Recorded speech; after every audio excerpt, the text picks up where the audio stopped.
আচ্ছা বেদ, আমায় একটা কথা বলো, মানুষকে যে দিচ্ছে ফেলে রসার তলে, মানুষ তাকেই নেতা বলে।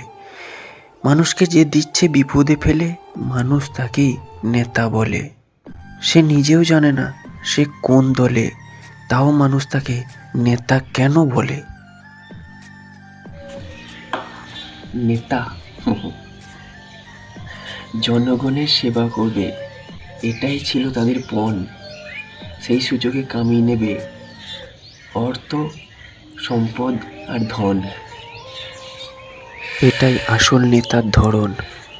মানুষ যখন দেখছে কোনো সমস্যার সমাধান থাকে না, তখন মানুষ তাদেরকে আবার কেন নেতা বানাচ্ছে বলো?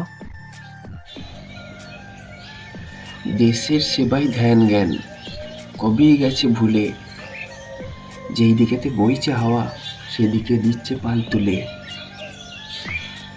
গরিবিয়ানা ঘুচিয়ে দেবে, যুবকরা করবে রোজগার, দুবেলা সবাই খেতে পাবে, ঘুচে যাবে হাহাকার। এমন সুন্দর প্রতিশ্রুতি তারা যে দিচ্ছে বারবার, সত্যি এদের কি প্রতিশ্রুতি দেওয়া ছাড়া আর কোনো কাজ নেই?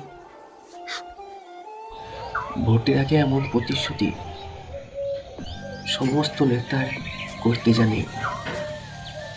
একবার শুধু ভোট দিয়ে দাও, ছুটে গিয়ে ইভিএমে, তারপরে কে কাকে চেনে, কে বা কাকে জানে।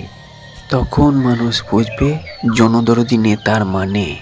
মুখে তাদের মধুর বুলি, আমার মতো মানুষ পাবে না দুটি। মুখে বলবে ঘুষখোরদের পূর্ব জেলে, দুর্নীতিতে জল ঢেলে, তাই এদের মানুষ নেতা বলে।